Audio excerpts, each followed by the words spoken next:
اگر میں اس پرسپیکٹو سے دیکھوں کہ یہ پاکستانی ہوں میں، تو میرے لیے تو بہت اچھی بات ہے کہ یہ ہندو مسلم کریں، لڑیں کاٹے پیٹے ایک دوسرے کو ماریں،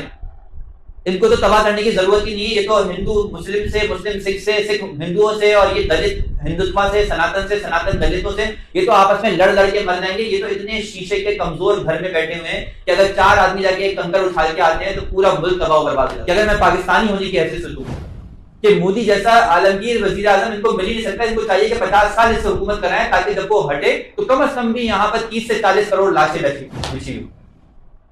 لیکن جب دکھ ہوتا ہے جب میں ویڈیو میں دیکھتا ہوں کہ مسلمان ہونے کی حیثیت سے وہاں پہ مسلمانوں کو تنگ کیا جا رہا ہے، ان کو نماز پڑھنے کے اوپر مسجدوں میں گھس کے مارا جا رہا ہے، ان کو جو ہے مسجدوں کو جو ہے باقاعدہ